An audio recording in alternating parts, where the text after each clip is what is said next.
Student of class 12 subject chemistry. Second paper में आपका topic था अल्कोहल, फिनॉल और ईथर का। प्रीवियस टॉपिक में हमने पढ़ा था फिनॉल के निर्माण विधि, जिसमें सल्फोनिक अम्ल से, ग्रिग्नार्ड अभिकर्मक से। सल्फोनिक अम्ल से हम इसका निर्माण कैसे करते हैं, सल्फोनिक अम्ल की क्रिया जब आप कराते हैं, जैसा कि आपने प्रीवियस टॉपिक में देखा था, आप देख सकते हैं। ये आपका था एरोमेटिक सल्फोनिक अम्ल का जो सोडियम लवण होता है, जब इसकी अक्रिया हम सोडियम हाइड्रोक्साइड के साथ कराते हैं, NaOH के साथ कराते हैं, तो और वो भी 573 से 623 केल्विन ताप पर। जब हम इसकी क्रिया कराते हैं तो सबसे पहले हमें क्या प्राप्त होता है, सोडियम लवण प्राप्त होता है एरोमेटिक कंपाउंड्स का, जिसमें O पे एक माइनस Na पे एक प्लस होता है। और पुनः जब हम इसे क्या करते हैं, इसका जल अपघटन कराते हैं या जल के साथ इसकी अपक्रिया कराते हैं, और वो भी किसी अम्ल की उपस्थिति में, H2SO4 अम्ल की उपस्थिति में, तो यहाँ पे जो कंपाउंड बनता है आपका फिनॉल बनता है। OH आपने बनाया था, फिर ये आपका कंपाउंड हो गया क्या, फिनॉल, और ये हो गया आपका क्या, सोडियम फिनॉक्साइड। ये टॉपिक आपने पढ़ा था। और उसके बाद फिर आपने पढ़ा था, सेकंड टॉपिक आपने पढ़ा था ग्रिग्नार्ड अभिकर्मक से। ग्रिग्नार्ड अभिकर्मक जिसकी फॉर्मूला होता है C6H5MgBr। C6H5MgBr का जब आप ऑक्सीकरण कराते हैं, वो भी ईथर के प्रेजेंट में जब ऑक्सीकरण कराते हैं, तो यहाँ पे भी आपको प्राप्त होता है, ये आपका प्राप्त हो जाता है OMgBr, phenyl oxo magnesium bromide आपको प्राप्त होता है। और फिनाइल मैग्नीशियम ऑक्सो ब्रोमाइड का जब पुनः हम क्या कराते हैं, जल अपघटन कराते हैं किसी भी खनिज अम्ल की उपस्थिति में, तो यहाँ पे ये आपका प्राप्त होता है OH फिनॉल, ये आपका प्राप्त होता है। उसके साथ में MgOH और इसके साथ में आपको Br प्राप्त होता है। तो ये आपका कंपाउंड क्या था, फिनॉल। उसके बाद आपने पढ़ा था और भी रिएक्शन टॉपिक में पढ़ा था, जिसमें आपने ये पढ़ा था कि हाइलोएरिन से भी हम फिनॉल को किस प्रकार से बनाते हैं। ये आपका हो गया क्लोरोबेंजीन। और क्लोरोबेंजीन की अक्रिया जब हम कराते हैं किसके साथ में, NaOH के साथ कराते हैं, तो यहाँ पे जल अपघटन जब किया जाता है तो आपका ये प्राप्त हो जाता है O, यहाँ पे ONA प्राप्त होता है। और ONA का पुनः हम क्या करते हैं, H2O के साथ रासायनिक अक्रिया करा करके इसका जल अपघटन कराते हैं। यानी ये भी अक्रिया क्या होती है आपकी 573 से 623 केल्विन ताप पर होती है, तो आपका प्राप्त हो जाता है क्या, फिनॉल, यहाँ पे आपको प्राप्त होता है कंपाउंड के रूप में। तो ये ढेर सारे आपके थे प्रोसेस में जो रिएक्शन आपको बताया गया था इससे पहले, फिनॉल की प्रॉपर्टी के अंतर्गत कि फिनॉल का निर्माण हम किस प्रकार से करते हैं। अब नेक्स्ट टॉपिक में आपको पढ़ना है कि फिनॉल का भौतिक गुणधर्म क्या होता है, फिनॉल के भौतिक गुणधर्म के बारे में हम जानेंगे। तो चलिए स्टार्ट करते हैं। फिनॉल का भौतिक गुणधर्म में सबसे पहला टॉपिक होता है आपकी भौतिक अवस्था। नंबर फर्स्ट, भौतिक अवस्था।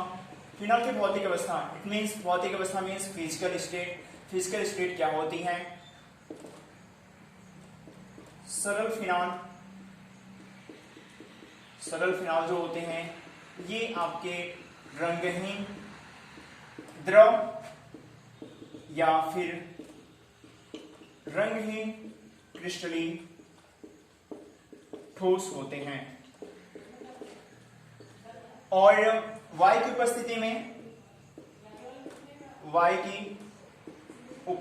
में इनके ऑक्सीकरण होने के कारण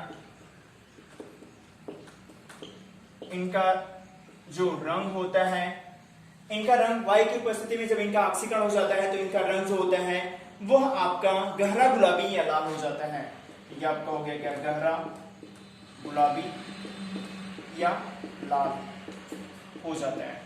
ये स्टूडेंट फर्स्ट स्टेट। इसकी भौतिक अवस्था में फिनॉल जो होते हैं वो रंगहीन द्रव के रूप में पाए जाते हैं। रंगहीन द्रव होते हैं या तो रंगहीन क्रिस्टलीन ठोस होते हैं, इसका कोई कलर नहीं होता है, ये कलरलेस होते हैं और क्रिस्टलाइन सॉलिड होते हैं। लेकिन जब इनको हम वायु के प्रेजेंट में, जैसे ही वायु के प्रेजेंट में इनका वायु के उपस्थिति जब इनका हम संग्रहण करते हैं, यानी इनका कलेक्शन करते हैं, इनको किसी भी पॉट्स में, बर्तन में जब रखते हैं, तो ऑक्सीकरण हो जाने के कारण से ये वायु के साथ ऑक्सीजन के साथ सहयोग कर लेता है, जिसके कारण से इसका रंग क्या हो जाता है, गहरा गुलाबी या लाल हो जाता है। तो ये फर्स्ट पॉइंट हो गया आपका क्या, भौतिक अवस्था। सेकेंड पॉइंट, विलेयता स्टूडेंट, जिसको हम क्या करते हैं, सॉल्युबिलिटी, यानी वाटर में जब इनको हम डिसॉल्व करते हैं तो वाटर में इनकी विलेयता क्या होती है। तो स्टूडेंट अल्कोहल की तुलना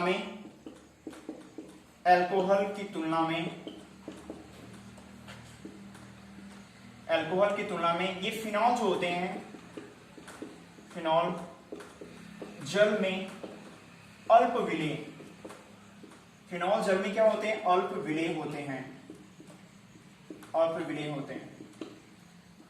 और इनके अल्प विलेय होने के कारण, इनकी अल्प विलेयता का कारण जो होता है इनमें उपस्थित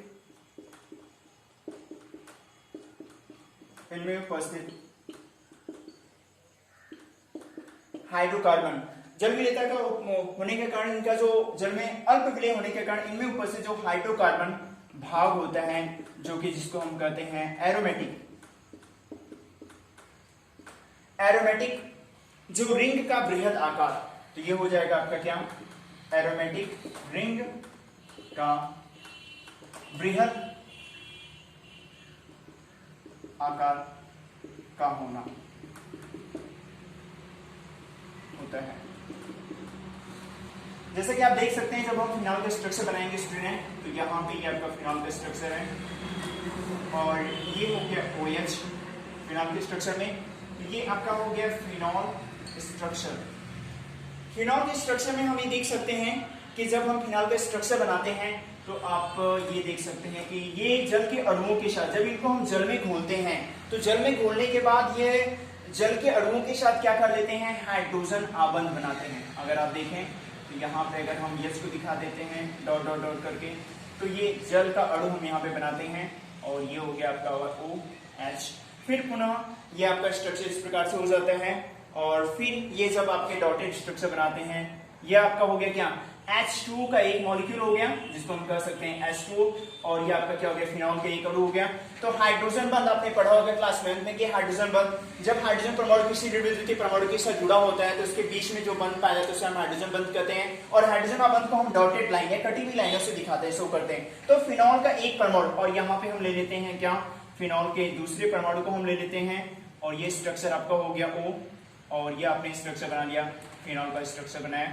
तो ऐसे स्ट्रक्चर आपका क्या होगा, ये स्ट्रक्चर डॉटेड स्ट्रक्चर, फिर जाएगा आगे आपका O हो गया, फिर यहाँ पे H हो गया, फिर आप इसको दिखा सकते हैं डॉट डॉट डॉट डॉट करके H और फिर O, और फिर ये आपका स्ट्रक्चर हो जाएगा फिनॉल की संरचना। तो ये आपका क्या हो गया, इस स्ट्रक्चर को और भी आगे बढ़ा सकते हैं।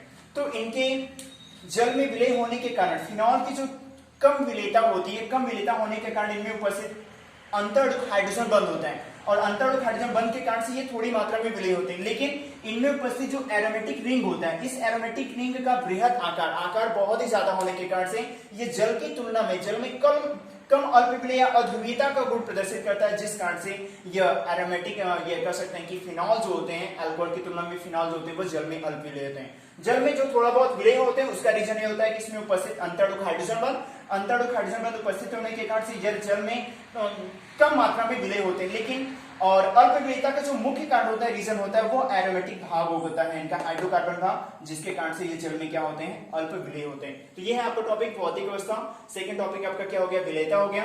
विलयता में अल्कोहल की तुलना में फिनॉल क्या होते हैं, जल में कम विलय होते हैं। नेक्स्ट टॉपिक आपका है, बचा हुआ है क्या, क्वथनांक। चलिए तो हम क्वथनांक को भी देख लेते हैं कि इनका क्वथनांक क्या होता है। क्वथनांक में भी स्टूडेंट आपका टॉपिक यही होगा, हाइड्रोजन आबंध भी प्रदर्शित करेगा। थर्ड पॉइंट आपका है क्वथनांक, जिसको हम कहते हैं, यह आपका हो जाएगा बॉइलिंग पॉइंट, इनका बॉइलिंग पॉइंट। तो इनका क्वथनांक क्या होता है फिनॉल का। तो स्टूडेंट यहाँ पे फिनॉल के क्वथनांक जो होते हैं बहुत ही उच्च होते हैं। फिनॉल के क्वथनांक संगत हाइड्रोकार्बन जैसे एल्केन, एल्कीन, एल्काइन आप कह सकते हैं, संगत हाइड्रोकार्बन, और गामा एरोमेटिक यौगिक, एरोमेटिक हाइड्रोकार्बन वो हैलोएरिन की तुलना में, एरोमेटिक हाइड्रोकार्बन वो हैलोएरिन की तुलना में बहुत उच्च होते हैं। तो ये है आपके 3 पॉइंट है फिजिकल स्टेट में, फिजिकल प्रॉपर्टीज में। इनका क्वथनांक जो होता है वो, फिनॉल का क्वथनांक जो होता है वो संगत हाइड्रोकार्बन, एरोमेटिक हाइड्रोकार्बन और हैलोएरिन की तुलना में बहुत उच्च होता है। और इनका उच्च होने का रीजन यही होता है कि जब इनके द्रव को उबालने अणुओं को पृथक करने के लिए अत्यधिक ऊष्मा की आवश्यकता होती है, जिन कारण से इनके क्वथनांक होते हैं वो बहुत ज्यादा उच्च होते हैं। तो विलेयता फर्स्ट भौतिक अवस्था, साधारण जो फिनॉल होते हैं वो रंगहीन द्रव होते हैं और उसके साथ साथ में रंगहीन क्रिस्टलीय ठोस भी होते हैं, लेकिन जैसे वायु की उपस्थिति में इनका ऑक्सीकरण होता है तो वो आपका हल्का यानी गहरा गुलाबी या लाल रंग में प्रतीत हो जाता है।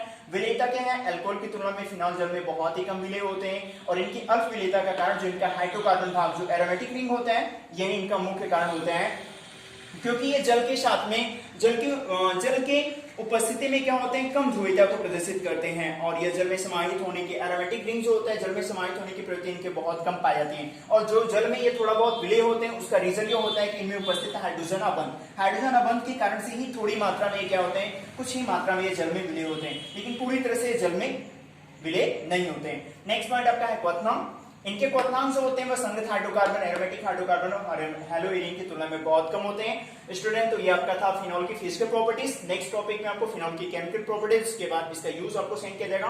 फिर नेक्स्ट टॉपिक आपका नेक्स्ट पार्ट ईथर आपको सेंड किया जाएगा। थैंक्स।